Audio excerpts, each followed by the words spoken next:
part achieved, as Israel will be signing a peace treaty with the EAU, and this is a country. This is only the third time in history in the 72 years Israel has existed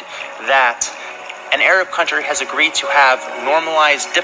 diplomatic terms and in a peace negotiation with Israel. It hasn't happened since 1994 with Jordan, and sometime either 1973 or 1974, sometimes in the 70s with Egypt.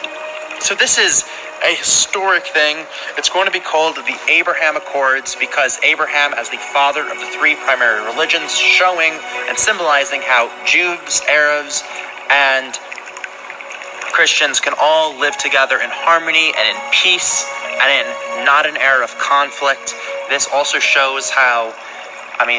diplomatically, Iran is a huge threat to all of the Middle East and the entire world, and the Middle East would rather the hatred of the Jews comes second to the fear of the terrible Iranian regime, which now has peace negotiations with China, which is scary. But overall, the fact that this shows that peace between the Jews and the Arabs living in the Middle East is attainable, which, there have been numerous wars, 48, 67, 73, 06, 2014, I can go on, every single day, the fact that balloons and rockets are coming over Israel's border. You've got Hezbollah in the north, you got Gaza in the south, you have countries like Lebanon, for example, and Iran, who refuse to even acknowledge the fact that Israel even exists. The fact that we can still sign peace with an Arab nation who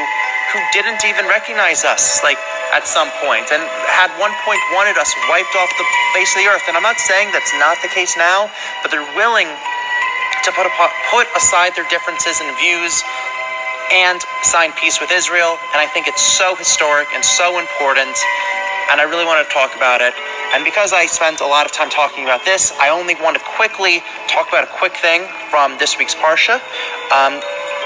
coming directly from Wisdom and Living, which is based on the Devar Torahs of the founder of Eshet Torah, Rabbi Noach Weinberg, and who quotes Rabbi Coulter, who says that says in Mishnah's Rav Aaron that God wants to bestow reward on us. His desire to bestow reward on us is 500 times greater than the desire to punish. And as far as punishment, he'll only punish someone for 4 generations, where the reward for your mitzvah will last for 2,000 generations. And Rav Aaron will continue in Noach Weinberg's book, Wisdom for the Living, if a masis, which is someone who wants to divert people away from God, is considered the worst transgressor of all time and is treated more severely than even idolaters and murderers, the opposite of this must be something called a mekarev, someone who brings Jews back to Torah, and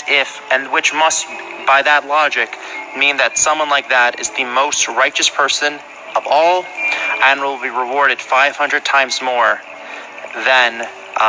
someone who detracts Jews away from Torah will be punished. Just shows that according to this logic, someone who is more of a kiruv rabbi, or someone who brings Jews back to their Torah and biblical roots, is considered the most important and holy person and the most righteous person in the entire world. And the fact that we have places like Eshet Torah and Chabad and other, like Mayor and Neve and all these other resources in the world that really do emphasize on this, just shows how righteous our generation is, because this thing would have been inconceivable,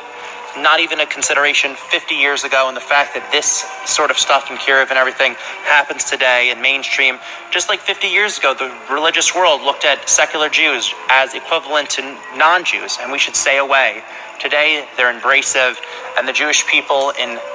can be more unified and are more unified than before, because